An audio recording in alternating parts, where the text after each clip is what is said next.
Hello friends, आप लोग कैसे हैं। आशा करता हूँ आप लोग अच्छे होंगे और अपने एग्ज़ाम की आप लोग तैयारी करते रहे होंगे। आरआरबी ग्रुप डी रेलवे 2025 जो भी अभ्यर्थी इसका फॉर्म भर रहे हैं या तो भरने जा रहे हैं, तो जो दोस्तों इसका सिलेबस है आरआरबी ग्रुप डी का, तो 25 प्रश्न वेरी मोस्ट इम्पोर्टेंट क्वेश्चन होते हैं जो सामान्य विज्ञान से पूछे जाते हैं। सामान्य ज्ञान से 25 प्रश्न पूछे जाते हैं, 25 प्रश्न दोस्तों मैथ से पूछे जाते हैं, 30 प्रश्न रीजनिंग से पूछे जाते हैं दोस्तों, और 20 नंबर जीके जीएस और करंट अफेयर। यानी उसमें क्या होता है दोस्तों कि सामान्य विज्ञान होता है, सामान्य ज्ञान होता है और करंट अफेयर होते हैं, विविध प्रश्न पूछे जाते हैं। उसका भी दोस्तों इसका प्रिपरेशन होगा दोस्तों। तो यहाँ पर आज पहला क्लास है, यानी सामान्य विज्ञान का पहला क्लास है दोस्तों। वेरी मोस्ट इम्पॉर्टेंट क्वेश्चन है जो परीक्षा में दोस्तों बार बार पूछते जाते हैं।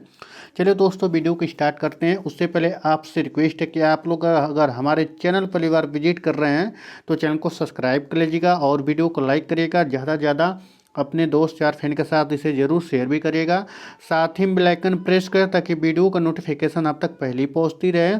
चलिए दोस्तों वीडियो को स्टार्ट करते हैं। साथ ही में अगर जो भी अभ्यर्थी को यानी इसका पीडीएफ चाहिए, यानी इसका पीडीएफ या नोट चाहिए, तो आप लोग हमारे टेलीग्राम चैनल पर जाकर ज्वाइन कर लीजिएगा। यानी वीडियो के डिस्क्रिप्शन में लिंक दे देंगे, वहाँ से इस वीडियो को आसानी से आप लोग प्राप्त कर सकते हैं। चलिए दोस्तों वीडियो को स्टार्ट करते हैं। देखिए पहला प्रश्न दिया गया है कि जल का रासायनिक सूत्र क्या है। जल का रासायनिक सूत्र क्या है?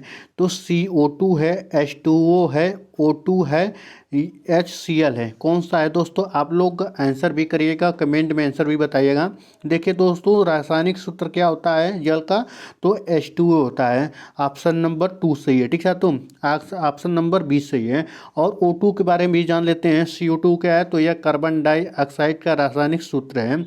O2 है तो यह ऑक्सीजन, दोस्तों जो O2 है ये ऑक्सीजन है, ठीक है। तो ऑक्सीजन का यह सूत्र है, ठीक है। तो आपको जितने भी ऑप्शन आएंगे सारे ऑप्शन का आपको आंसर दिए जाएंगे कि बाद में आपका जो को आपको जाकर कहीं ना कहीं सहायता देगा, ठीक है। तो चलिए दूसरे प्रश्न चलते हैं। दूसरा प्रश्न दिया गया है कि सूर्य में ऊर्जा किस प्रक्रिया से उत्पन्न होती है।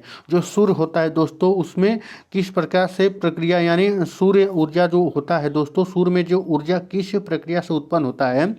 तो दहन द्वारा होता है, नाभिकीय संलयन द्वारा होता है, नाभिकीय विखंडन द्वारा होता है, या तो अपचयन द्वारा होता है, ठीक है। तो देखिए दहन भी द्वारा नहीं होता है, इसमें जो नाभिकीय संलयन है दोस्तों, तो नाभिकीय संलयन तो इसके द्वारा ही होता है, विखंडन द्वारा नहीं होता है, ठीक है। तो विखंडन द्वारा आपके परमाणु वाले जो परमाणु बम होते हैं वह कार्य करते हैं विखंडन पर, नाभिकीय विखंडन पर कार्य करते हैं। जो नाभिकीय संलयन है वह सूर्य के ऊर्जा को प्राप्त करते हैं। यानी सूर्य में जो ऊर्जा एनर्जी बनती है वह नाभिकीय संलयन द्वारा बनती है, ठीक है। तो अपचयन कोई मतलब नहीं है। तो इसका ऑप्शन नंबर दोस्तों 20 सही है, ठीक है। तो ऑप्शन नंबर 20 सही है। चलिए अगले प्रश्न चलते हैं। अगला प्रश्न दिया गया है मानव शरीर में रक्त संचार की खोज किसने की थी। मानव शरीर में रक्त संचार की खोज किसने की थी? कि विलियम हार्वे हैं, कि ग्रेगर मेंडल हैं, अलेक्जेंडर फ्लेमिंग है, चार्ल्स डार्विन है। तो कौन से हैं? देखिए जो इसका ऑप्शन सही है दोस्तों, ऑप्शन नंबर ए सही है, ठीक है। तो ऑप्शन नंबर ए सही है, यानी विलियम हार्वे हैं, ठीक है। तो विलियम हार्वे जी हैं जो मानव शरीर के रक्त संचार की खोज की थी, ठीक है। तो चलिए दोस्तों अगले प्रश्न चलते हैं। जो देखिए ग्रेगर मेंडल है, ये अनुवांशिकता, यानी जो 28,000 पेड़ों पर यह दोस्तों, यानी 28,000 पेड़ों पर इन्होंने शोध किया था, ठीक है। तो कौन से रूप रंग होते हैं, अनुवांशिकता कैसा होता है, तो ग्रेगर मेंडल ने किया था, ठीक है। तो ग्रेगर मेंडल ने किया था। चलिए अगले प्रश्न चलते हैं। जो ऑप्शन नंबर इसका है विलियम हार्वे, ऑप्शन नंबर 1 सही है। चलिए दोस्तों चलते हैं नेक्स्ट प्रश्न पर। अगला प्रश्न है 4, ठीक है। तो अगला प्रश्न है 4 में क्या दिया गया है कि दूध में कौन सा कार्बोहाइड्रेट पाया जाता है। कौन सा कार्बोहाइड्रेट पाया जाता है? ग्लूकोज पाया जाता है, सुक्रोज पाया जाता है, लैक्टोलोज पाया जाता है, फ्रुक्टोज पाया जाता है। तो कौन सा पाया जाता है? देखिए दोस्तों, इसका ऑप्शन नंबर तीसरा सही है, ऑप्शन नंबर सी सही है, यानी लैक्टोज पाया जाता है। दूध में कौन सा कार्बोहाइड्रेट पाया जाता है? तो आप लोग बताएंगे लैक्टोज कार्बोहाइड्रेट पाया जाता है। ठीक है, तो जो ग्लूकोज है और सुक्रोज है, यह चीनी के ही अंग है, चीनी के ही रासायनिक नाम है। ठीक है, तो चलिए अगले प्रश्न चलते हैं। अगला प्रश्न दिया गया है दोस्तों पाँचवा। देखिए पाँचवा यह यह देखिए फिजिक्स से लिया गया है प्रश्न, भौतिक विज्ञान से प्रश्न है। न्यूटन, देखिए तो दोस्तों क्या दिया है कि न्यूटन के गति के प्रथम नियम को क्या कहा गया है? देखिए सबसे पहले आपको बता दें कि न्यूटन के 3 नियम दिए गए हैं। प्रथम नियम दिया गया है, द्वितीय नियम दिया गया है, तृतीय नियम दिया गया है। तो आपसे यह भी प्रश्न पूछ लिया जाएगा कि न्यूटन के कितने नियम होते हैं? तो आप लोग बताइए कि न्यूटन के 3 नियम होते हैं। ठीक है, तो इसमें जो दिया गया है कि न्यूटन के प्रथम नियम को क्या कहा जाता है? वेग संरक्षण नियम। देखिए यह तृतीय नियम है, तीसरा नियम है। ठीक है, तो जड़त्व का नियम। देखिए दोस्तों, जो जड़त्व का नियम है यह पहला ही नियम है। ठीक है, तो पहला नियम यही है। क्रिया प्रक्रिया का नियम, गुरुत्वाकर्षण का नियम। ठीक है, तो गुरुत्वाकर्षण का नियम, तो जो गुरुत्वाकर्षण का नियम है दूसरा नियम है। ठीक है, तो यह दूसरा नियम है। तो आपको सारे बातें समझ में आएंगे दोस्तों। तो इसका जो ऑप्शन नंबर सही है, ऑप्शन नंबर 20 सही है। ठीक है, तो पांचवा का ऑप्शन नंबर 20 है, जड़त्व का नियम। चलिए अगले प्रश्न चलते हैं। अगला प्रश्न दिया गया है, कौन सा विटामिन सूर्य के प्रकाश से प्राप्त होता है? कौन सा विटामिन सूर्य के प्रकाश से प्राप्त होता है? तो विटामिन ए प्राप्त होता है, विटामिन बी होता है, विटामिन सी होता है कि विटामिन डी होता है? तो ऑप्शन नंबर जो इसका राइट है, ऑप्शन नंबर डी सही है। यानी जो कौन सा विटामिन सूर्य के प्रकाश से प्रदान किया जाता है? तो ऑप्शन नंबर डी सही है। देखिए ऑप्शन नंबर डी जो विटामिन है, तो इसमें दिया गया है कि जो इस विटामिन में क्या होता है दोस्तों, जैसे अभ्यर्थी इस विटामिन का यूज करते हैं या तो होता है तो इनके जो त्वचा होते हैं वह गोरे होने लगते हैं। ठीक है, तो गोरे होने लगते हैं और बीमारी रोधक भी होते हैं। चलिए अगले प्रश्न चलते हैं। अगला प्रश्न दिया गया है कि मानव शरीर में सर्वाधिक मात्रा में कौन सा तत्व पाया जाता है? ऑक्सीजन पाया जाता है, हाइड्रोजन, कैल्शियम, कार्बन। तो कौन सा पाया जाता है? तो ऑप्शन नंबर जो दोस्तों दिया गया है, ऑप्शन नंबर 1 सही है। यानी मानव शरीर में कौन सा मानव शरीर में सर्वाधिक मात्रा में कौन सा तत्व पाया जाता है? तो ऑक्सीजन पाया जाता है। ठीक है, तो ऑक्सीजन पाया जाता है। तो चलिए अगले प्रश्न चलते हैं। अगला प्रश्न दिया गया है आठवां में क्या दिया गया कि ध्वनि की तीव्रता किस में मापी जाती है? मीटर में मापी जाती है, डेसिबल में मापी जाती है, हर्ट्ज में नापी जाती है कि न्यूटन में नापी जाती है? ठीक है, तो जो इसका राइट है आठवां का दोस्तों, डेसिबल। ठीक है, तो डेसिबल में नापी जाती है ध्वनि की तीव्रता। ठीक है, तो जो कंपन नापा जाता है दोस्तों, वह हर्ट्ज में नापा जाता है। ठीक है, तो जो मीटर है यह दूरी का मात्रक है, न्यूटन है यह बल का मात्रक है। ठीक है, तो यह बल का मात्रक है। बल बराबर क्या होता है? यह बराबर एम में होता है। ठीक है, तो यह बराबर एम में होता है। ठीक है, तो यह भी प्रश्न पूछ लिया जाता है, न्यूटन का किसका मात्रक है? तो आप कहेंगे बल का मात्रक है। तो बल का फार्मूला क्या होगा? तो यह बराबर एम में हो जाएगा। ठीक है, तो यह बराबर एम में। चलिए अगले प्रश्न चलते हैं। अगला प्रश्न दिया गया है, प्रकाश से लिया गया है दोस्तों। प्रकाश वर्ष किसकी इकाई है? तो समय की है कि दूरी की है, वेग की है, ऊर्जा की है? तो जो इसका राइट आंसर है ऑप्शन नंबर, जो प्रकाश है दोस्तों यह दूरी का मात्रक है। ठीक है, तो दूरी का इकाई है प्रकाश। यानी एक प्रकाश वर्ष किसे कहते हैं? जो दोस्तों जो सूर्य का प्रकाश है, एक वर्ष में चली गई दूरी को ही एक प्रकाश वर्ष कहते हैं। चलिए अगले प्रश्न चलते हैं। अगला प्रश्न दिया गया है 10वां। टेलीविजन के रिमोट के किस प्रकार की किरणें उपयोग होती है? तो पैरा बैंगनी किरणें, और रक्त किरणें, गामा किरणें और एक्स किरणें। तो कौन सी है? X ray. ठीक है, तो ये भी किरणें भी होती है, एक्स किरणें। ठीक है, तो जो इसका ऑप्शन नंबर दिया गया है दोस्तों 10वां का, तो ये अवरक्त किरणें होती है। जो टेलीविज़न का होता है, यानी टेलीविज़न का रिमोट होता है, उसमें कौन सा होता है? तो जैसे ये टेलीविज़न होता है, एक छोटा सा बल्ब एलईडी लगा होता है, वो आपने नग्न आंखों से नहीं देख सकते हैं दोस्तों कि बल्ब जल रहा है कि नहीं जल रहा है। तो जो रिमोट होता है एक रिसीवर होता है, ये आउटर होता है। जैसे रिमोट से सिग्नल निकलता है बट अपने नग्न आंखों से नहीं देख सकते हैं, बट इसको देखने के लिए एक युक्ति की जरूरत पड़ती है। या तो अपने फ़ोन के कैमरे से उस रिमोट को बल्ब को जलते हुए देख सकते हैं। ठीक साथियों, तो यह कौन सा अवरक्त किरणें द्वारा इसमें होता है। ठीक है, तो जो उपयोग होता है अवरक्त किरणें होता है। चलिए अगले प्रश्न चलते हैं। 11वां प्रश्न क्या दिया गया है दोस्तों। 11वां प्रश्न दिया गया है, पृथ्वी पर जीवन के लिए आवश्यक गैस कौन सी है। तो नाइट्रोजन है, ऑक्सीजन है, कार्बन डाइऑक्साइड है, हाइड्रोजन है। ठीक साथियों, यानी पृथ्वी पर जीवन के लिए आवश्यक गैस कौन सी है। तो सबसे पहले आपको बता दें साथियों कि ऑक्सीजन होगा। ठीक साथियों, ऑक्सीजन होगा। 11वां का बी होगा। ऑक्सीजन के बिना पृथ्वी पर रहना या जीवन संभव नहीं है। ठीक साथियों, कार्बन डाइऑक्साइड। ठीक साथियों, कार्बन डाइऑक्साइड देखिए इसका रासायनिक सूत्र होता है CO2 होता है। ठीक साथियों, CO2 होता है। जो इसका मात्रा होता है दोस्तों हमारे ब्रह्मांड में तो 0.03% होता है। चलिए आपको बता देते हैं कि ऑक्सीजन नाइट्रोजन सबसे अधिक ब्रह्मांड में पाया जाता है।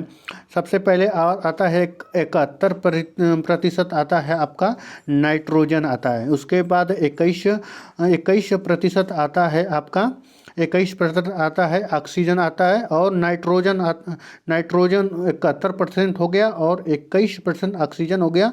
कार्बन डाइऑक्साइड हो गया दोस्तों 0.003। ठीक है, तो इतने प्रतिशत पाए जाते हैं। चलिए अगले प्रश्न चलते हैं। अगला प्रश्न दिया गया है, मानव शरीर में रक्त का कौन सा घटक ऑक्सीजन का परिवहन करता है। तो प्लाज्मा का करता है, प्लेटलेट्स का करता है, लाल रक्त कोशिकाएं, श्वेत रक्त कोशिकाएं। तो कौन सा करता है। तो जो इसका राइट आंसर है ऑप्शन नंबर सी से ये दोस्तों, यानी लाल रक्त कोशिकाएं। लाल रक्त कोशिकाएं का यह परिवहन करता है। तो चलिए अगले प्रश्न चलते हैं। अगला प्रश्न दिया गया है 13।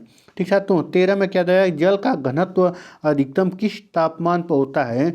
तो 0 डिग्री सेल्सियस जी बिल्कुल नहीं, 4 डिग्री सेल्सियस है कि 10 डिग्री सेल्सियस है कि 100 डिग्री सेल्सियस पर है। ठीक है, तो सबसे महत्वपूर्ण बात है कि दोस्तों जो सबसे घनत्व होता है जल का घनत्व अधिकतम कितना होता है। क्यों, 4 डिग्री सेल्सियस होता है। और जो इसका यानी खौलना शुरू होता है दोस्तों 100 डिग्री सेल्सियस पर। तो जो इसका राइट आंसर है ऑप्शन नंबर दोस्तों बी सही है। जल का घनत्व अधिकतम 4 डिग्री सेल्सियस पर होता है। तो चलिए अगले प्रश्न चलते हैं। अगला प्रश्न दिया गया है 14 में क्या देगा, चुंबकीय क्षेत्र की इकाई क्या है। टेस्ला है, न्यूटन है, बोल्ट है, वाट है। ठीक है, तो क्या है। तो जो इसका राइट आंसर है ऑप्शन नंबर बी सही है। ठीक है, तो न्यूटन है। ठीक है, तो न्यूटन चुंबकीय क्षेत्र का इकाई न्यूटन है। जो बोल्ट है यह विभव है। ठीक है, तो इलेक्ट्रिक बोल्ट देखिए इसका जो इलेक्ट्रिक विभव मापने का जो होता है यूनिट होता है तो वह बोल्ट होता है। वाट है तो यह ऊर्जा का है। ठीक है, तो ऊर्जा का है। विद्युत ऊर्जा का किस में मापा जाता है, तो वाट में नापा जाता है। तो चलिए अगले प्रश्न चलते हैं। अगले प्रश्न दिया गया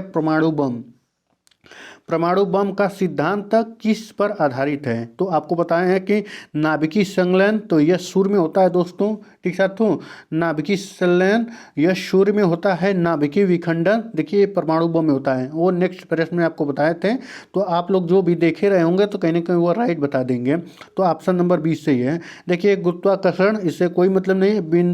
विद्युत चुंबकीय प्रेरण इससे भी मतलब नहीं है। ठीक है, तो ये भी ऑप्शन गलत है। तो ऑप्शन नंबर राइट नंबर 20 सही है। तो चलिए अगले प्रश्न चलते हैं। अगला प्रश्न दिया गया है 16 में क्या दिया है, कौन सा ग्रह अपनी धुरी पर पूर्व से पश्चिम दिशा में घूमता है। यानी जैसे कि जो ब्रह्मांड में है यानी 8 ग्रह हैं। ठीक है, तो 9 ग्रह था उससे प्लूटो को निकाल दिया गया। ठीक है, तो प्लूटो को निकाल दिया गया। तो अब बचे 8 ग्रह। 8 ग्रहों में से एक ऐसा ग्रह है जो सभी तो पूर्व से यानी पूर्व से पश्चिम की ओर करते हैं। बट कौन सा ऐसा है कि जो उल्टी दिशा में करता है। तो दोस्तों इसका जो राइट आंसर है 16 का बी है। जो अपने धुरी से पश्चिम दिशा में घूमता है, पूर्व से पश्चिम दिशा में घूमता है, तो शुक्र है। और बकिया सब क्या करते हैं, पश्चिम से पूर्व की ओर घूमते हैं। ठीक है, तो चलिए अगले प्रश्न चलते हैं। प्रश्न नंबर 17, शरीर में पाचन क्रिया मुख्यतः कहाँ होती है। आमाशय में रहती है, बड़ी आंत में होती है, छोटी आंत में होती है यकृत में होती है तो किस में होती है?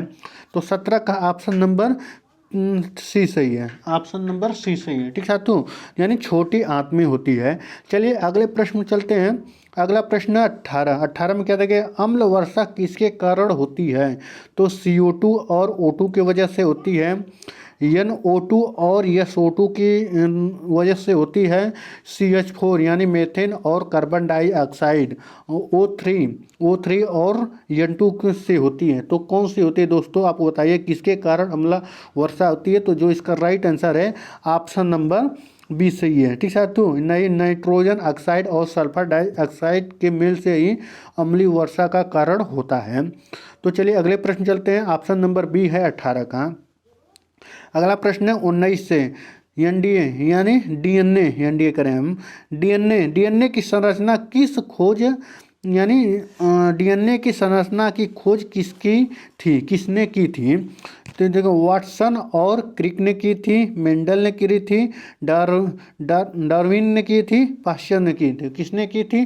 जो इसका राइट आंसर है दोस्तों 19 का, वाटसन और क्रिक ने की थी। ठीक है, क्रिक ने की थी। चलिए अगले प्रश्न चलते हैं। अगला प्रश्न दिया गया है 20। परमाणु संख्या किससे दर्शाती है? जो परमाणु संख्या है तो यह परमाणु की संख्या पर, न्यूट्रॉन की संख्या पर, इलेक्ट्रॉन की संख्या पर कि परमाणु भार पर? जो इसका राइट आंसर है ऑप्शन नंबर दोस्तों, ऑप्शन नंबर ए सही है। ठीक है, तो ऑप्शन नंबर ए सही है, यानी प्रोटॉन की संख्या। जो परमाणु की संख्या किससे दर्शाती है? जो यानी परमाणु की संख्या बराबर यानी प्रोटॉनों की संख्या। ठीक है, तो यह तो परमाणु की संख्या है, तो ऑप्शन नंबर 1 सही है। चलिए अगले प्रश्न चलते हैं।